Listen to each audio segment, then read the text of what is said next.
Hey and welcome back. Today I'm going to be teaching you how to make a daily reward for your Rec Room games.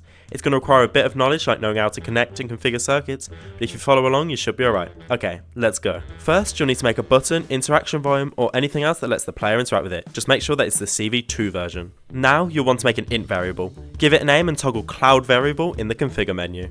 Next you'll want to get a time get universal seconds, add and greater than chip and combine them in a configuration like this. I'll leave it on screen for a few seconds. This step can get a little complicated, but just bear with me. So you want to set this 0 on the add chip to the number of seconds between each reward. I'll put up a few times that you might want to use on the screen here, and yeah, that's it. Just pick what works best for you. Hook this all up to an if chip that's hooked up to the button, and you should get something like this. Now you want to hook up the then of that if chip to the reward seconds and time get universal seconds like this. Now anything that comes out of this port right here will happen when the player collects their daily reward.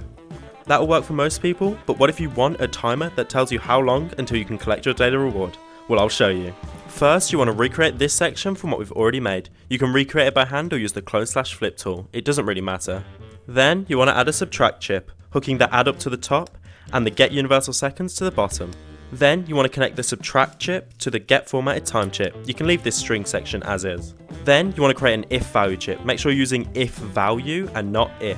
Connect the greater or equal to the top and the get formatted time to the bottom. Now you can set this then port to something like available for when the daily reward is available and they don't need a countdown. Now you can set an event receiver configured to update 30Hz and the if value chip to the set text and text ports on a text component. Make sure that this text is not synced. This can cause flickering and it's not very pleasant to look at. And there you go, now you have a whole daily reward system. You'll see if I push this button, it'll start the timer over again.